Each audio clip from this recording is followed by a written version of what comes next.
Would you go Spotify or Apple Music? Apple Music pays you more, so. Does it?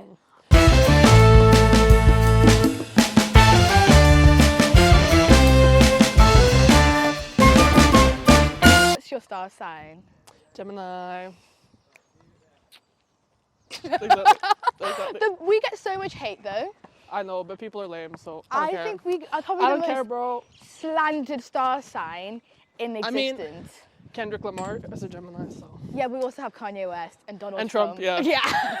We also have Princess Nokia. So it kind of cancels out. Andre 3000. Is it Gemini? Yeah. But I think, you know what? It's like either you're horrible or you're great. I suppose it's like the twin And I'm personalities. Great, so, yeah, and you're great, so. Yeah, it just depends which one you'd want to lean into. I was playing so good before we started talking, and as soon as we start talking, it's like, I can't do it. I can't double task. It's a bit of a stress, I can't lie.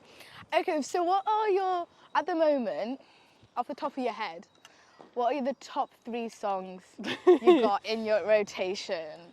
I listen a lot to Tiara Whack, and I really love Chanel Pitts. That's like one of my favorite songs, and the music video is really cool.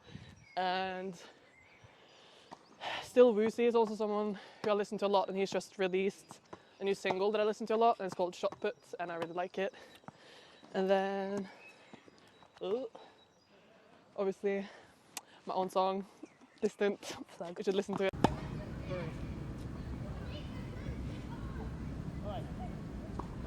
As an artist, I feel like music videos now don't perform as well as they used to. Yeah. Do you think there's still a point in making music videos, or do you think it's kind of like a dying art? Basically, you have to do everything. You have to be like multi-talented and have so many different art forms that you express yourself through in order to have like a bit of a chance to get through. So like, you definitely should have music videos, but don't prioritize them in terms of your finances, I'd say. So like, don't splash out on like a really expensive music video. Make a homemade one that's vibey, and like, if you have a bit of funding, try to invest that in things that last longer. So like equipment, or if you are going to invest in advertisement, do a lot of research first, because it's very easy to just throw your money at something and then have it not stick, and it's kind of like a but definitely still keep doing music videos, because it's a nice way of expressing yourself. Like, I really enjoy making them. Like, it's always a really good process. Like, it's a nice artistic medium, and people still watch them, so Then how do you feel about TikTok as like an artist? Do you think like TikTok is like a good thing and is like really like helping musicians at the moment, or do you think it's kind of harming at all? I think it's like a case-by-case basis. I think you can have people who go viral and then manage to self-sustain a really good career after that, but like, going viral doesn't automatically equal what would you call it, like people going to your gigs or like investing in your merch and stuff. Like, sometimes you just go viral and people have seen you, but like, they're not gonna have that next step, like that click onto your website.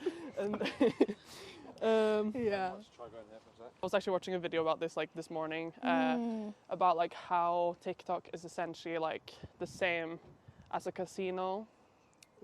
So it's the same thing with your brain. A lot of social media does that. So like, you go on there and then you just like go to the slot machine and you're like, okay, am I gonna win? Am I gonna get a lot of likes? Am I gonna like get endorphins from this? And sometimes you do and sometimes you don't, but it's that like checking thing that's like addictive, and I think it's very easy to get in like bad headspaces about numbers, and it can make you quite dissociated. Like, in the past, I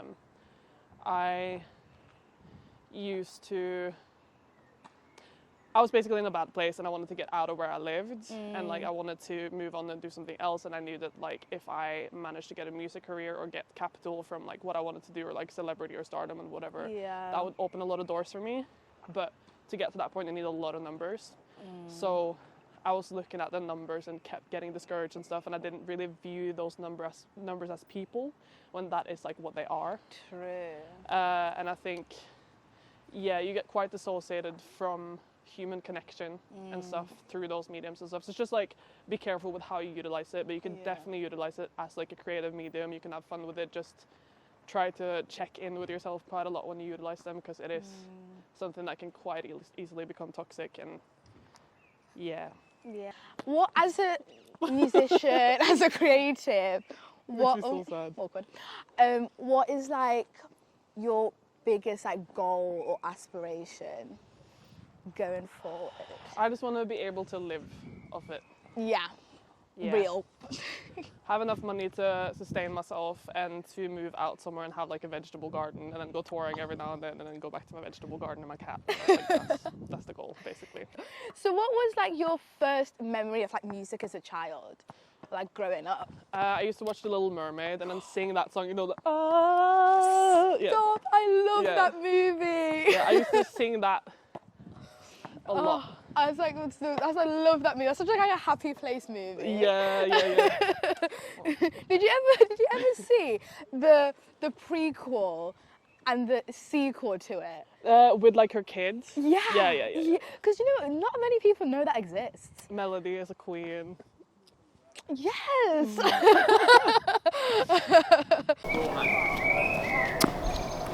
Good. Come. So you're from Norway. Yeah. Which, so cool.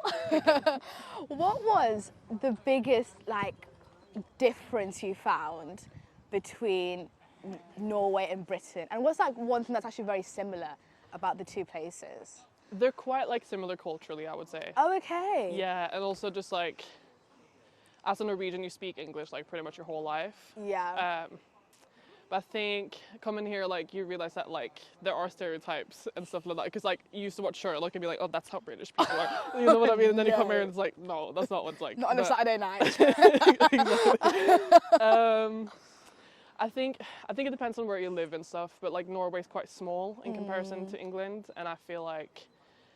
You know how some English people can be quite guarded, they don't talk about their emotions and stuff like that. I feel like Norway's like that, but just amped up by like 10%. Oh, wow. So for me, it was actually like quite freeing to come here because like some of those like social constrictions and stuff that I felt like I had there, I don't have, because I can be way more direct with English people.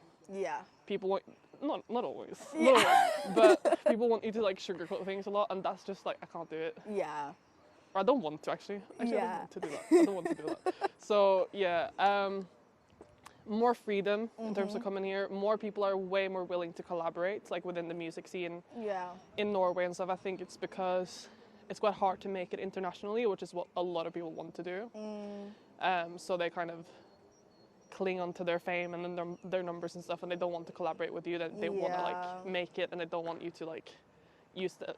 I think people are afraid of you using them as a stepping stone to get fame, so they don't want to collaborate. While here, I feel like, especially in Manchester, it's very like not clouty. Everyone wants to collaborate with everyone. It's just like community based and just really nice, and that's one thing that I really like about it. Also, I was going to ask actually, like, what's the difference in the music scene between like Norway and here? But you kind of.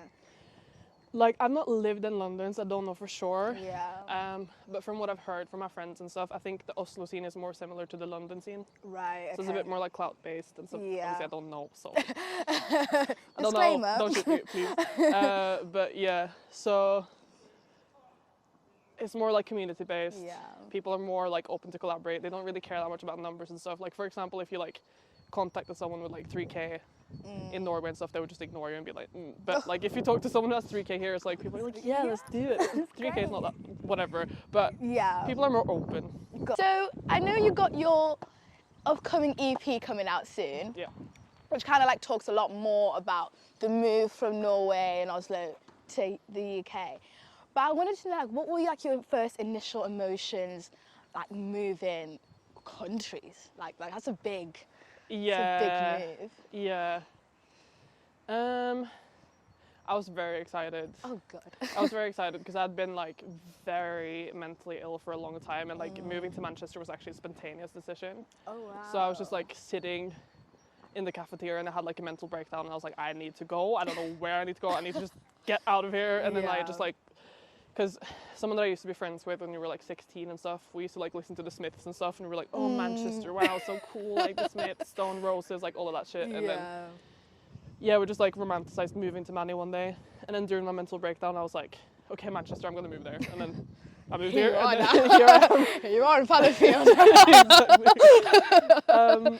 But it was like, it was really scary. Like I was really excited, super excited until the day before where I was like, what the fuck am I doing? What the fuck am I doing? And I had like a breakdown. It was crazy. But once I got there, I was like so excited, like so full of life. Like I just like, I was picked up at the airport by like people from my uni and stuff, and I had like a sign saying like welcome home and like shit like that. And then we just drove really fast and I just saw the city lights and it was great. I loved it. The language barrier was a bit like frustrating because I spoke fluent English, but like not to the extent where I was able to like express myself authentically, because that was not something that I wasn't used to using English in that way. Like you have your own phrases and like the way that you like, and ways of speaking that like gets your personality across. Yeah, like little slang thing. Yeah, Exactly. yeah, of course. And I just didn't have any of that. Yeah. And I also like had to think before I spoke, which I don't have anymore. Yeah. So that was very jarring for a long time. I felt very isolated by that. Yeah, but understandably. I don't have that anymore, so it's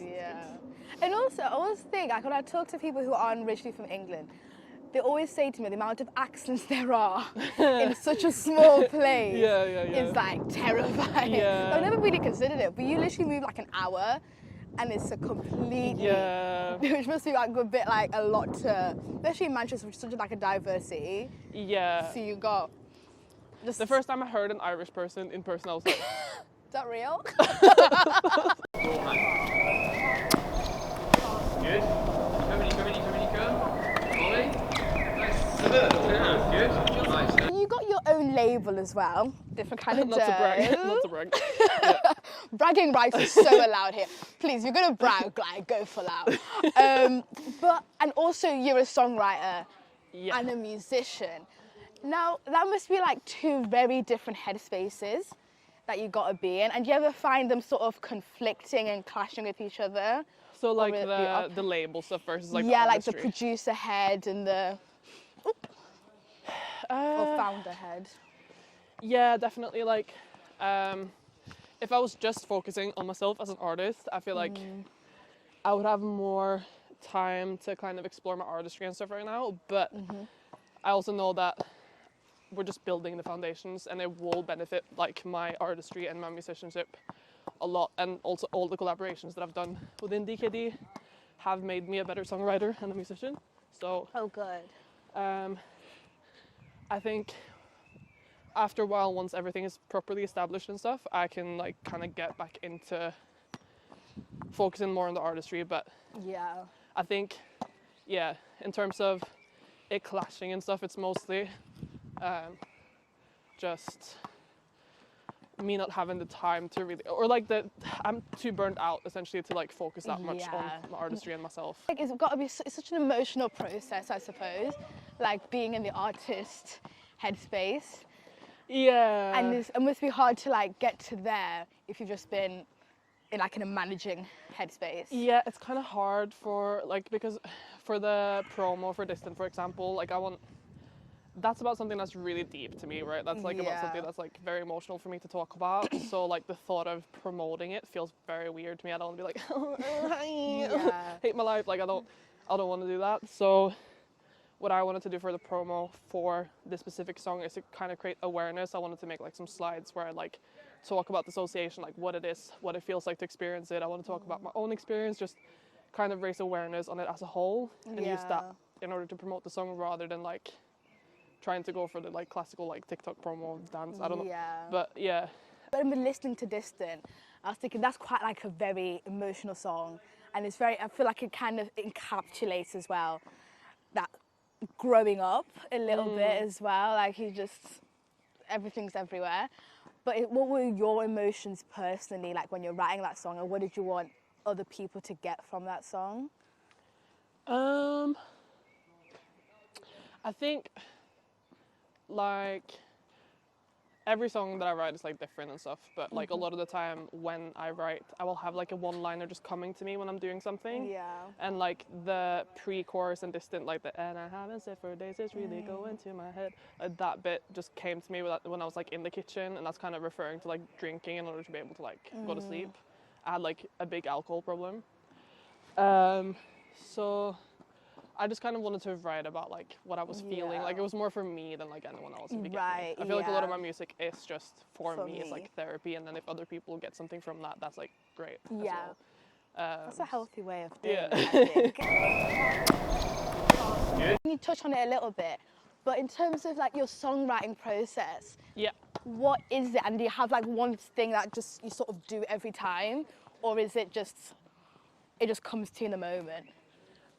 It's very different from time to time. Like I said, like sometimes I just have like one-liners in my head, and then I write stuff based off that, or I'll listen to like someone else's music and I'll be like, I want something like that. Like, that's great. And then I'll write some of my own emotions that like occur when I listen to that, and so make something in Ableton, or like bring it to my producer. And yeah, just it very much differs from song to song basically, but and I go like emotion first, if that makes sense, and then like yeah, unless it's like we got another song, Deuces. It's coming out in like a couple of months. Self plug. As you said. Yeah, that one is just. I don't even know what that song process was like. It was just like we were jamming to this like beat, and I was like, had a bit of a like rhythm in my head, and then I like put the words to it afterwards. So sometimes it starts with the rhythm, but a lot of the time, if it's like my personal singles and stuff, it's mostly based off an emotion or something I want to express, because I felt very restricted from the culture that I grew up in, and also just like family stuff, I guess, and whatever, where like I felt like there wasn't a lot of room for me to express myself and talk about my emotions, because people just weren't used to having those conversations with themselves. So when I did it, it was like, please don't do that. And I had a lot of emotions, so I just needed like an outlet. So for me, the music has kind of been like a way for me to get my voice back and to be able to express myself and to say my opinion and say my piece, say my side of things. And that's kind of where like my music is based off. It's just like, this is what I want to say, this is what I want people to know, because if you put it on the piece of music, they can't argue with you, they can't interrupt you, you know what I mean? It's just, this is what it is.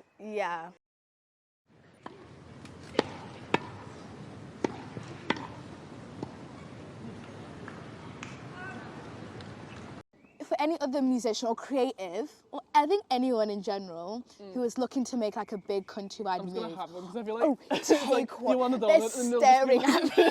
Just like, I'm not touching it. I'll have the pink one because it looks cute. No, you have to. Oh, you got the pink one.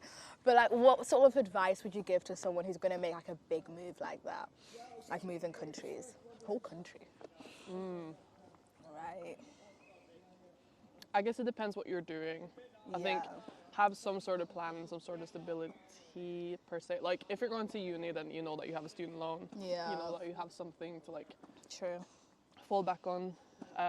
Just because of the fact that it's a recession right now, so like unless you have a lot of capital, obviously then it's like a lot easier and stuff. But if you don't have anything, try to just think about what kind of job you would be able to get. Like try to just sort out all of the logistics that you need to do. Just be safe. Like be safe. But going to uni and stuff was really good. I really like enjoyed that process. So like if it's an education thing or like a course or something, or somewhere where you know that you'll meet a lot of people and stuff, then I think it's easier. But that's just my experience, obviously. And yeah, also just like for me with the language barrier and stuff like that, it actually really helped me to be open about it with people. Because I felt very like isolated and stuff, and frustrated by the fact that I couldn't like express myself. But one thing that helped was just being honest about it with people, being like, oh sorry, my English is like, I've just moved there, I feel like kind of frustrated about it and stuff. And that made it like I was able to still connect with people, because like we could talk about that as a subject, and I could express my frustrations and my feelings a bit. So just like make sure that you have everything in place to be safe, especially with the recession. If you're not going to like uni or somewhere where you know there's going to be a lot of people, I recommend downloading Bumble BFF. You can meet a lot of cute people on there. Hinge Hinge. No, do not get Hinge. It's a dark place. To be fair, we met our social media manager on Hinge. No way. I use Hinge for networking. It's so good. It's so good. It's so good. My friend does so that, and she just uses it like to promote. And that's so actually so clever. It's so good because I was just thinking, I was like, there's so many like cool looking people on Hinge. Like I just want an app like Hinge where I can find people to work with. And I was like, just use Hinge. I'll just use Hinge. Just use Hinge. Wow. Use Hinge does more Be than like, I'm not here to people. flirt. I'm here to make friends. So. Just as a disclaimer. Disclaimer, if you want to be my friend, approach. This is a business deal. Exactly. Not a relationship.